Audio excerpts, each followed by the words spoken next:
안녕하세요. 오늘 코딩입니다. 오늘은 오랜만에 알짜배기 꿀팁을 모아서 정리해 보도록 하겠습니다. 바로 시작하겠습니다.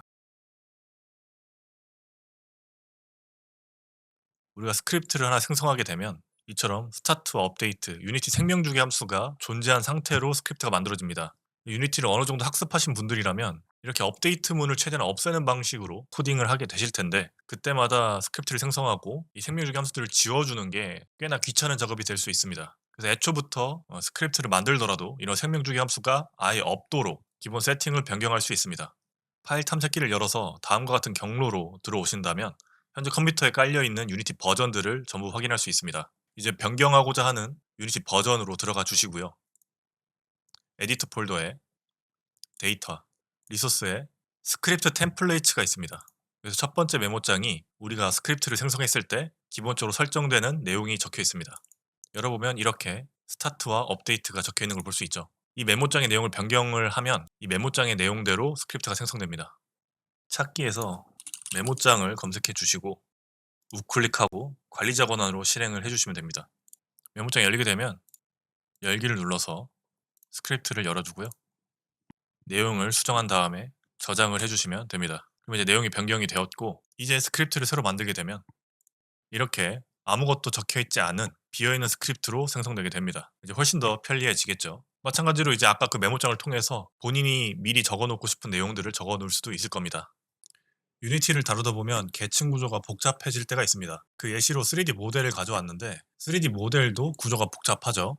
이런 식으로 되어 있습니다. 이게 하나하나 열면서 확인하는 게 상당히 힘들죠. 이때 Alt 키를 누른 상태에서 펼치게 되면 한 번에 전부 펼쳐지게 됩니다. Alt를 누른 채로 접으면 한 번에 접히게 되고요. 너무 편하니까 꼭 알아두시면 좋을 것 같습니다. 그리고 어떤 작업을 한참 하다가 좀 잘못된 것 같아서 되돌아가려고 컨트롤 Z를 많이 사용하시죠. 이때 컨트롤 Z가 아니라 컨트롤 U를 누르게 되시면 여태까지 작업했던 히스토리가 전부 기록되어 있습니다. 이제 컨트롤 Z를 연타하는 게 아니라 여기서 클릭해서 그 시점으로 바로 이동하시면 될 것 같습니다. 다음은 검색 팁입니다. 이런 복잡한 계층 구조 어딘가에 스크립트가 붙어 있다고 쳐봅시다. 그런데 이 스크립트 위치를 까먹었거나 아니면 다른 사람의 작업물이라서 내가 위치를 모른다면 이 스크립트의 위치를 찾기가 상당히 힘듭니다. 이거 언제 다 열어서 확인하나요? 못합니다.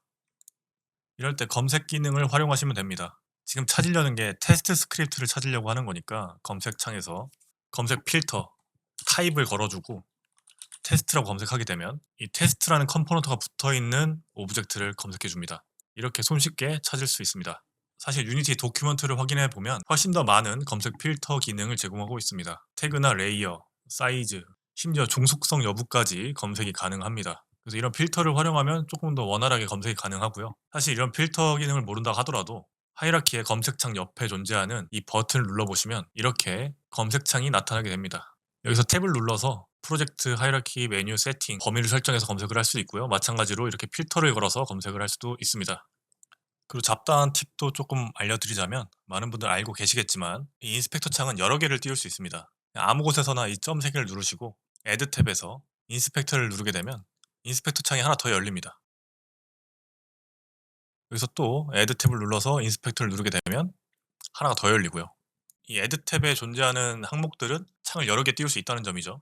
이렇게 인스펙터를 여러 개 띄울 수 있기 때문에 인스펙터 하나는 이렇게 잠가 놓고 다른 걸 클릭해서 인스펙터를 비교하면서 수치를 조절할 수도 있는 이런 팁도 있고요. 그리고 또 부대 지정이 가능합니다. 오브젝트를 좀 몇 개 만들었고요. 이렇게 여러 개의 오브젝트를 선택한 다음에 컨트롤 알트 숫자 키를 누르게 되면 해당 번호로 부대 지정이 됩니다. 그래서 이건 1번에 저장했고요. 이렇게는 2번, 그리고 전체를 컨트롤 알트 3번을 눌러서 저장해 놓겠습니다. 부를 때는 1, 2, 3으로 부르는 게 아니고요.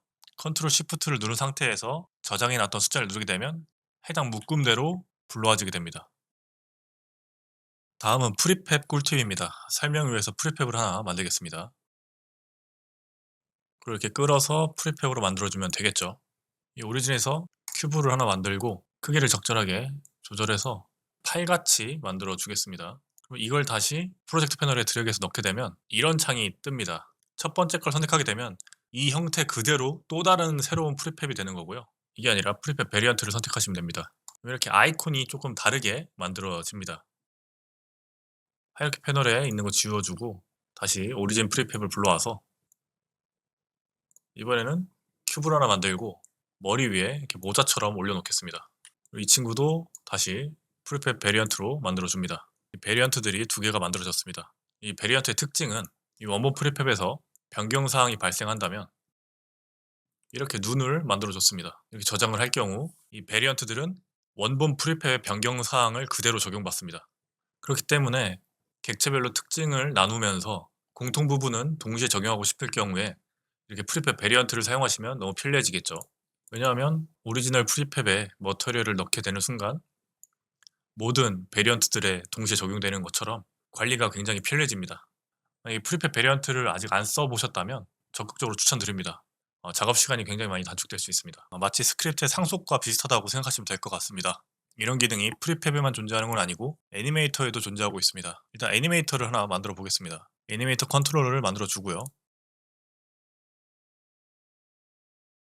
이렇게 간단하게 애니메이터 컨트롤러를 만들었습니다. 이렇게 만든 컨트롤러를 캐릭터에 붙여줄 수 있겠죠. 그럼 이제 이 오리진 캐릭터는 이 애니메이터에 따라서 애니메이션을 수행할 겁니다. 근데 이 오리진이 아니라 이 베리언트들도 애니메이션을 동작을 할 건데 애니메이터의 구조는 동일하지만 애니메이션 자체는 다르게 하고 싶을 수 있습니다. 그럴 때 할 수 있는 게 애니메이터 오버라이드 컨트롤러입니다. 이렇게 만들게 되면 컨트롤러를 집어넣을 수 있습니다.